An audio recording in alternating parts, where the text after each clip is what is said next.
दोस्तों बलिया पहुंचने से पहले ही हुआ बवाल। आप लोग के बता दें दोस्तों कि भोजपुरी के दबंग सुपरस्टार खेसारी लाल यादव और काजल राघवानी जी आज बलिया स्टेज शो करने जा रहे हैं दोस्तों। और उससे पहले एक बवाल का वीडियो शेयर किए हैं दोस्तों इंस्टाग्राम के माध्यम से काजल राघवानी जी।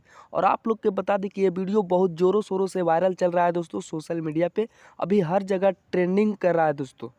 तो दोस्तों आप लोग के बता दें कि अब बवाल होगा ही होगा। आप लोग के बता दें पुराना जोड़ी एक बार फिर से वापस लौट रहा है दोस्तों भोजपुरी इंडस्ट्री में, सुपरस्टार खेसारी लाल यादव और काजल राघवानी जी को। आप लोग के बता दें स्टेज शो देखने में और मजा आएगा दोस्तों। आज करने जा रहे हैं बलिया में स्टेज शो, उमा शंकर जी के बेटे का है दोस्तों। और उससे पहले ये वीडियो बहुत तेजी से वायरल हो गया है दोस्तों। तो जितने भी खेसारी लाल यादव काजल राघवानी जी के फैंस देख रहे हैं, एक बार दबा कर शेयर कर दीजिएगा दोस्तों। अब मजा आएगा दोस्तों भोजपुरी इंडस्ट्री में। ताल कमा चैनल, बाकी वीडियो पसंद आया तो लाइक कीजिएगा। धन्यवाद।